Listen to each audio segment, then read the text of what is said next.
Ladies and gentlemen, welcome to the Walkshow podcast. I'm your host, Walker Neer. Thank you so much for tuning in today. On today's episode, I share my thoughts on how to de-escalate confrontational situations with strangers, and I also talk about my love and affinity for gangster rap music. Really appreciate you tuning in. As always, today's episode is produced by Misha Zarins, who also makes the music and is responsible for our delightful artwork. Thanks again for tuning in. Hope you enjoy.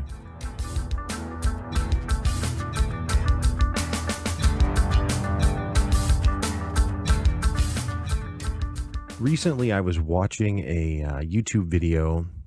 There was a compilation of all of the most popular road rage videos that were on YouTube from 2018. Now, I have no idea the validity of that. There might be more popular road rage videos somewhere else that have been compiled, but that's what the video I was watching was called, so that's what I have to go off of. These videos largely consist of people obviously driving, and most of the time there's a dash cam, sometimes it's cell phone footage, and it's just crazy stuff happening in traffic, right? Well, they think it's crazy, and sometimes it is. Sometimes it's super wild stuff. For the most part, it's like people merging into lanes kind of inappropriately, or someone, cutting someone else off, and they get into a car accident, right? And the whole thing could be avoided by just, kind of tapping the brake when the person gets over, right? Now, I will say it myself, when I drive, I actually don't like traffic very much. I don't know anyone that does, I guess, but I tend to make a variety of sarcastic remarks to myself while driving about the other drivers and their performance. But that's the extent of it. And frankly, if someone's going to cut me off, I would rather pump the brakes and be 5 seconds slower than I was going to be than to get in a car accident with them and feel justified that I guess that they shouldn't have cut me off, but now we're in a wreck. I don't really know. These road rage videos are crazy to me because it's so many people, again, just getting into confrontations that could have been avoided if they would have just been willing to concede just a little bit. And I don't even argue that a lot of times the other person who's merging inappropriately or whatever is the real person that is causing the issue. If they hadn't have done that, whatever they did, then there's no problem. That's still, it doesn't matter, that if someone does something that's stupid and you have the capacity to account for it and adjust so that it avoids the problem, then that should be the course of action.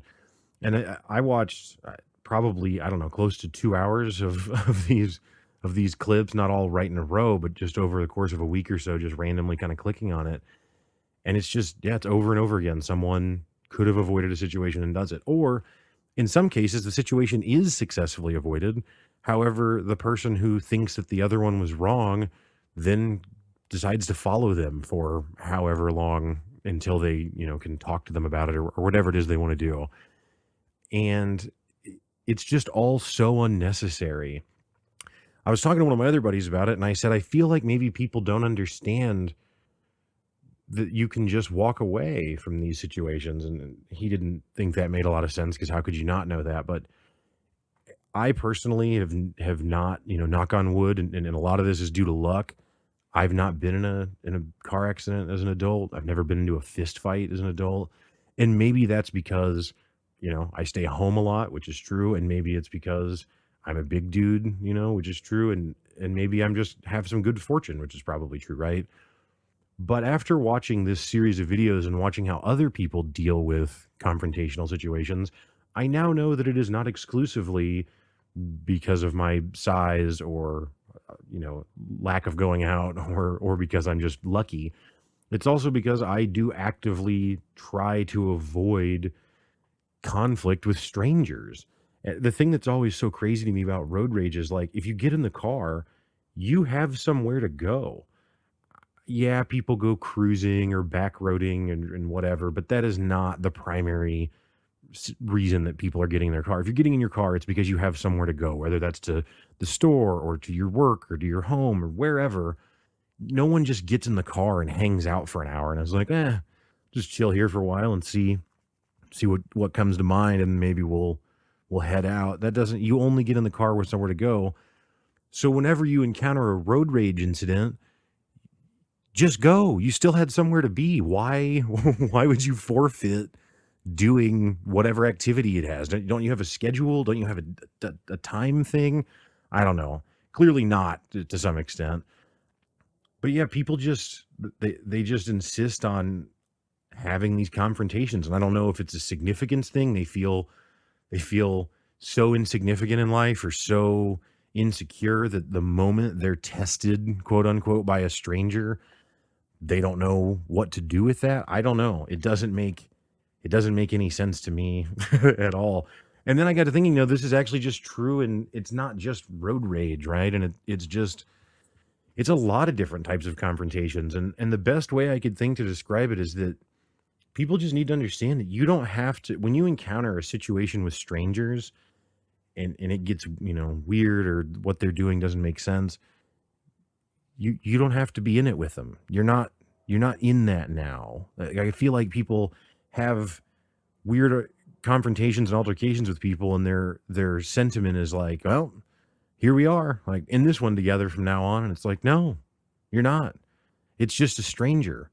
And like, for me, I don't want to interact with a stranger, and I don't want to deal with their whatever weird problem they're having. Not because I hate them, not because I think that they're less than human or anything negative. I don't know them. There's billions of people, and we don't know most of them. So who gives a shit if some random person is having some random thing? Like, one of the common more road rage examples was people go into a parking lot, and it's a big parking lot, and in one lane of the parking lot is someone who is struggling with their parking space. They're doing like the Austin Powers thing. I don't know if that reference makes sense, but where they're backing up over and over again, trying to, reposition the car, and it's just 100 angles of backing up over and over again. And yeah, it's dumb. Like, yeah, they should have probably figured that out or been better. But the reality is that they weren't better, right? They're doing that, and there's other places to go park. So if you encounter that, you don't have to be in it with them. You don't have to see how they will negotiate their 100-point turn, right? You can just back up and go to another place in the parking lot, and then go inside and do whatever. When I go to the store, people talk about visualization. I don't think that I really visualize going to the store, but I guess I kind of do. In my head, I'm going to go, and I'm going to park, and I'm going to walk inside, and I'm going to purchase whatever items I was there to purchase, pay, leave, get in the car, go home. Like, that's it. Nowhere in that visualization is there a place carved out for encounter crazy person and deal with their thing. And you know what? That's a bridge too far. They might not even be crazy. They might just have fucked up driving for 10 seconds one time. Who cares? Right? But that's not what happens. People pull up, and the person's doing their 100-point turn, and they roll their window down and yell at them, and, get the fuck out of my way, buddy. And it's just super stupid and and kind of trashy. I don't mean to just take a negative tone of beating people up.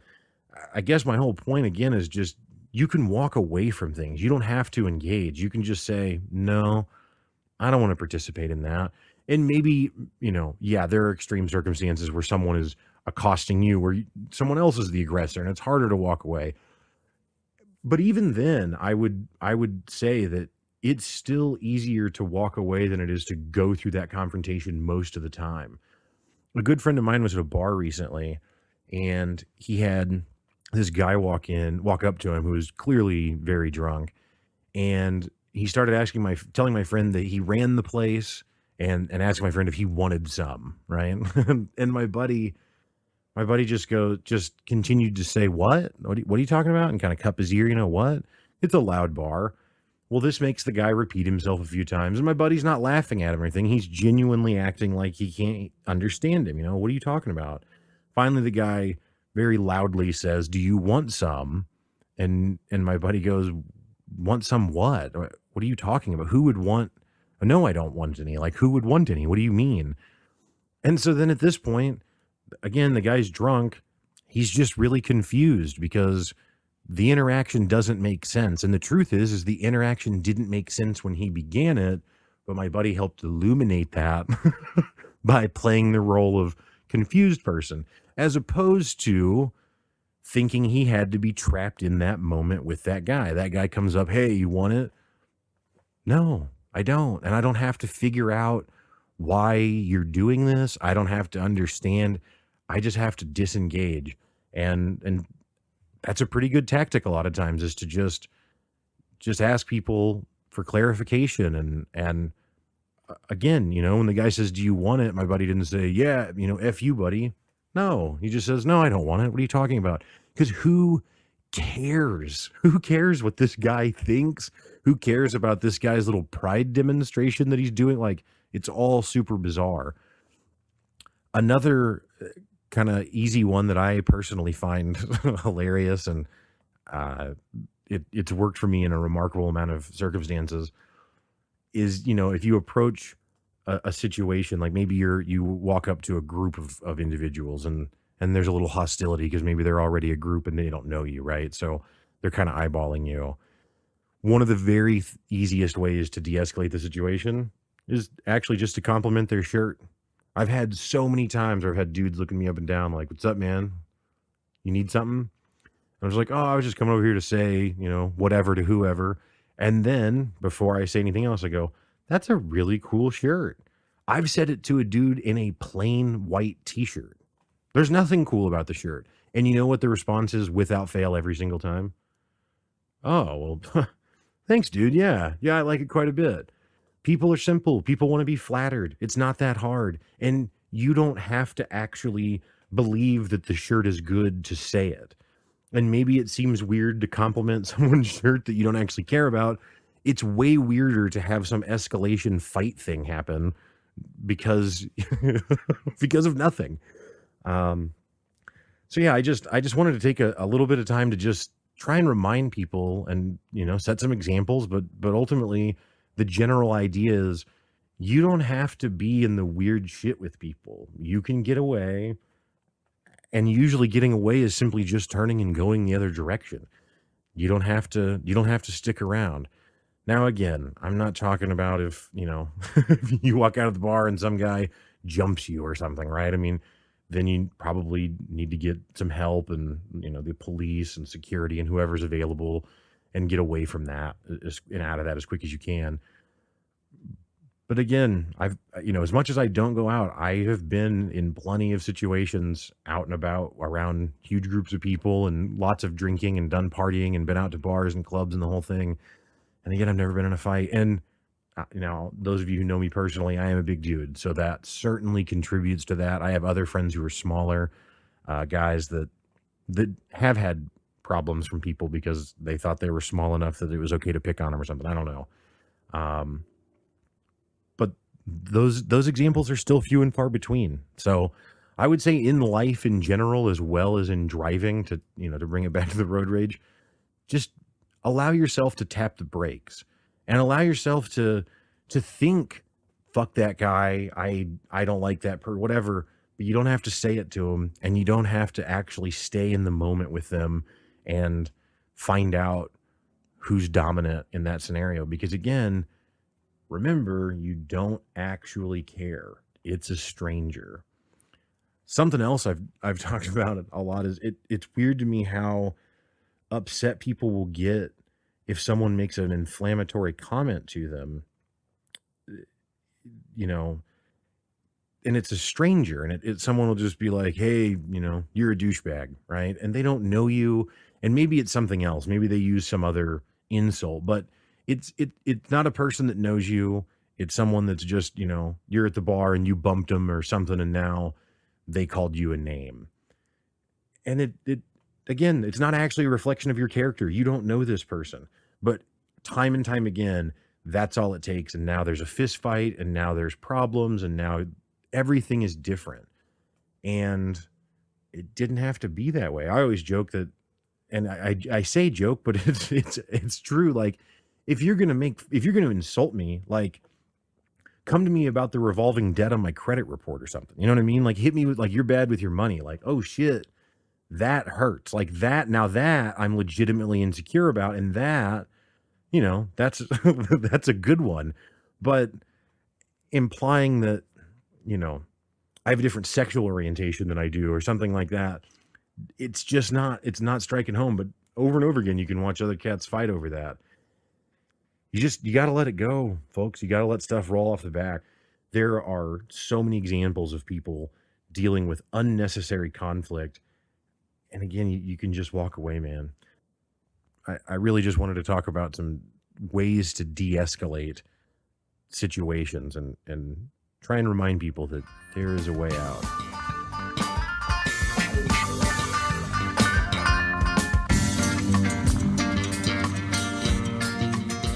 Ladies and gentlemen, today I want to talk to you about Thomas Bagels.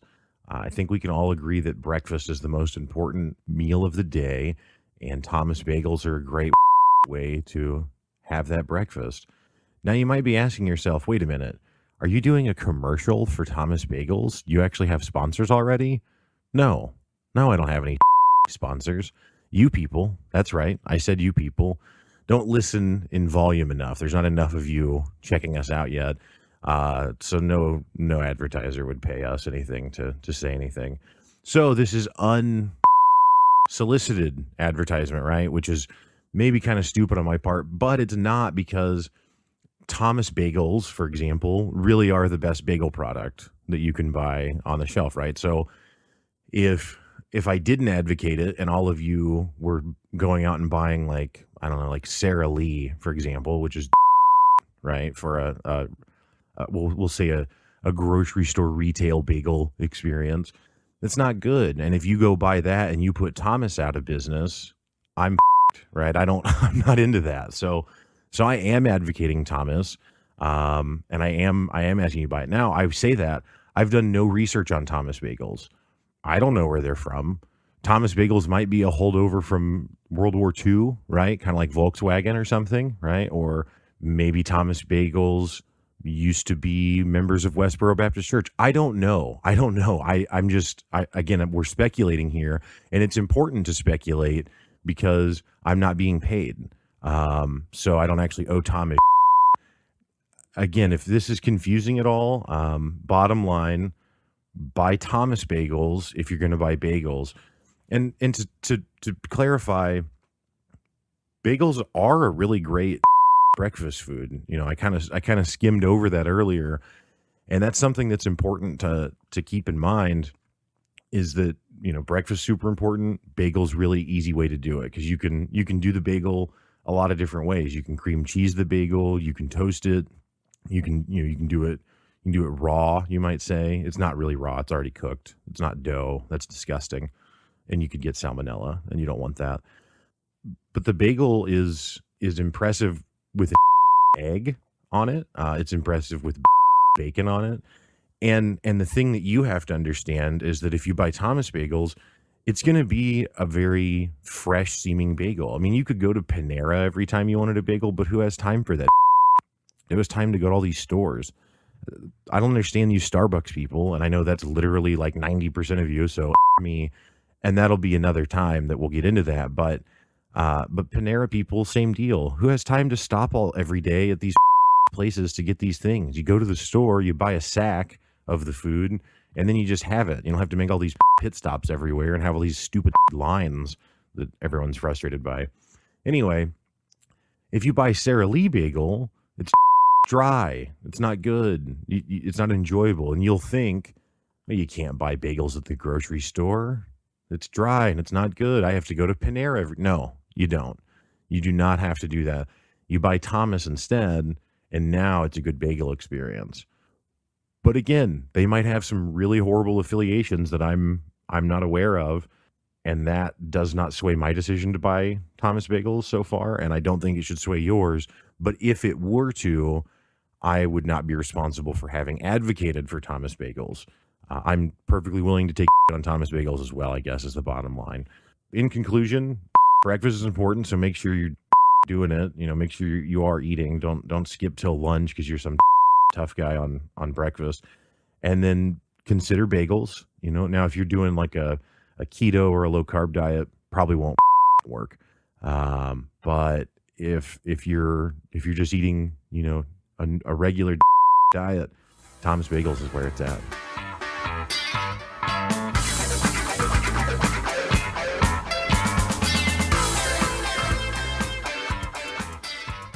Music has always served as a source of comfort, inspiration, and insight, and many other things for me. My emotional connection to music is really significant in my life, and I found this connection in many genres, from electronic music to acoustic singer-songwriter, hard rock, rap, country, like literally the whole spectrum almost. Sorry, opera. I'm not on that. Rap and hip hop have a really special place for me, though. I've come and gone from my rap obsession on several occasions throughout my life, but it has always had my back. I started on rap in the mid 90s with Bone Thugs and Harmony. Old School Bone is some of my all time favorite music. Bone has great lyrics and really good music on top of that just makes some really killer tracks. Pretty much front to back, from the early Creepin' on a Come Up EP to the East 1999 Eternal LP, and then even the Art of War double album. I'll vouch for those albums all the way through. Um, Honestly, the songs that I don't like from those albums, and I wouldn't even say I don't like them because they're all right, but would be the more I call them rap power ballads, right? Like Crossroads is the easiest example, because here's Bone that's all about you know gangster life and violence and all this stuff, and weed, right? And then they release this song that's all sentimental. And uh, to be clear, I've listened to it when a friend passed away and cried to it, so it worked. It's just kind of strange because it doesn't really fit in with the rest of their portfolio. But hey, they're allowed to branch out too, right? The Art of War album itself also features a Tupac song with Bone called Thug Love. And I mean, I'll even speak for the second Mo Thugs album that Bone collaborated on. I've spent hours playing video games listening to Bone. I used to fall asleep when I was in high school and played basketball on the way back, from road games or wherever we'd be on the bus, and I would just put the Bone in my headset and fall asleep listening to it. And just always loved all of those albums. Sometime last year, Eminem dropped the Kamikaze album, which I personally was pretty impressed by. The first half of that album sounded like it came from an older era. Now, the second half of the album, I wasn't as into that, but that first half, whew, it just feels like I said, like it came from an older era where there was just kind of more of an edge to rap. Now Eminem himself is not actually some tough guy or some gangster or anything like that, but that first half of the Kamikaze album is absolutely gangster. So much of what is out today is just not very good. There's way too much auto-tune and not enough talent. And Eminem pulled the 90s out of his hat and just went hard on some of these modern rappers. And I just loved it. After the album dropped, Eminem did this multi-part interview with this guy named Sway that I checked out on YouTube. In the interview, Eminem talks about how hip-hop music had always given him this confidence. Like when he was a kid, he was pretty scared of the bad neighborhood he lived in, but he could put rap in the headphones and he just didn't feel as afraid anymore. It didn't drive him to be super violent or to think that being a gangbanger was the way he should go with his life. It just kind of made him feel like he could make it, and I have that exact same sentiment with rap, and maybe more so with just gangster rap. But it makes me feel like I can proceed, like I can make it. It's not that I feel tough physically necessarily, because I don't fight, but the music just conveys a certain mentality. And like I said, I'm not a violent guy at all. So on the one hand, I don't share any of the experiences that a lot of rap music talks about in the literal sense, but the larger ideas and realities hold true across many situations. For example, I didn't ever think I might not make it out of my neighborhood or get killed by the time I was 25 or something like that. But I have absolutely felt like my life was going nowhere, or like things aren't swinging my way and that only I can save myself. And I think these themes are everywhere in rap music, and those themes are universal. And rap also makes a really huge deal out of loyalty, which is something that's always been an important part of my life. Something that I really look at in social interactions. My love for Bone Thugs and Harmony in the rap game is only surpassed by Tupac. His music is absolutely my go-to when I feel my confidence slip. Even to this day, if I start to feel down or feel like I'm isolated in whatever situation I'll find myself in, I'll turn to Tupac. It's funny because when I was a kid and he was a man, I thought he was this like visionary guy, right? Like he's some leader of the people. And now that I'm older than he ever got to be, I see him more of a person who was just really hurt and stuck in the anger of that. And I think if he'd gotten older, if he'd survived and gotten older, he would have gotten past that, just that anger. I think that anger comes with youth. I mean, you got to remember he was in his mid 20s when he got killed, right? So he didn't have a long time to really stew on those ideas as an adult. I don't think that Tupac's ideas are necessarily wrong or even misguided. I just think that they're not really fully developed. And I think it'd be super fascinating if we could have got to see where those ideas went once he got older. But, despite all that youth angst, I am in all the way on Tupac. There are so many good Tupac tracks. I don't have a single favorite. I love Tupac not just for the mood or the content of it, but it's kind of similar to Bone, like just how good it is musically. Like in the song Wonder Why They Call You Bitch, there is a backup singer that is just really belting out Wonder Why They Call You a Bitch. And it's just amazing. Like it's really good vocals, and it's still it's still that line from the song. And yeah, I don't know, I just love it.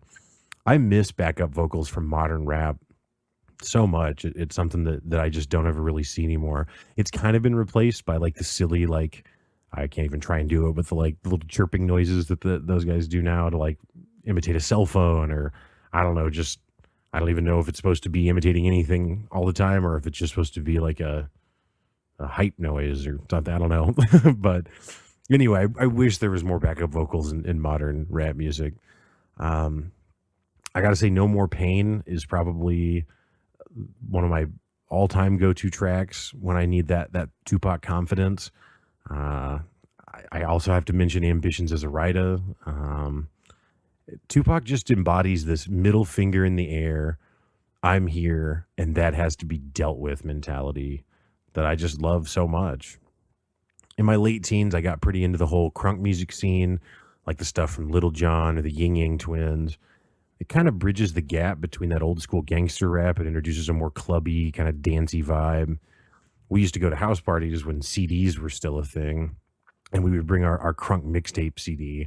We'd put it at the party and have the whole place jamming to some Little John, and it was always a really good time. I can't really listen to that music anymore. I've tried to go back to it, and it just doesn't hold the same thing for me. I think it's just it was fun party music for its time. While modern rap isn't, my favorite, there is a new segment of rap that I can get into. It's a different vibe than Bone or Pac, but it's the closest facsimile of that vibe that I've been able to find in modern music. YG is the artist that's probably at the top of that list for me. I also listen to some Migos, Two Chainz, Stupid Young, and just about anything that the DJ Mustard produces. The songs these guys put out are not really as gangster, for a lack of a better term. I mean, YG's entire brand is actually about being a blood, but even it just doesn't capture that same sentiment to me that Tupac or even Bone had. This music falls into the same category as crunk music for me. It's fun, but it just doesn't offer that same level of emotional support, right? Maybe a lot of that's nostalgia. That would make sense, but it is what it is, I guess. The new music does have some of the same feeling to me, but it also just seems really ridiculous. I'll also give credit that modern rap produces some of my favorite one-liners. Probably my favorite classic is from YG, which is "Don't talk to me, bitch, I ain't social," which is such a brilliant way to tell people that you're not interested in talking to them anymore. If you're some youngster who hasn't dabbled into Tupac or old school Bone, I cannot suggest it enough. For modern music, I like the artists mentioned before, like YG, Two Chainz, Migos, and Stupid Young. I can't vouch for the modern rappers in the same way, but they are at least worth a look. The old school artists have albums that I like front to back. These modern guys make individual tracks that I like, but I can't really get into their full albums like I can with those old guys. I'm sure that I'll have more to say about rap and hip hop and music at large down the road. There are a lot of rap artists and other aspects and influences to rap than what I've summarized here today. So yeah, check out some Tupac and some old school Bone.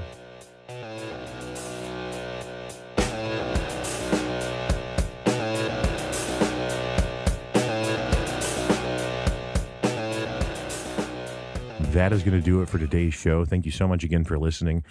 Please like and subscribe on any of the podcast networks that you're listening to us on. You can also follow us on Twitter to find out when the newest episodes are coming out.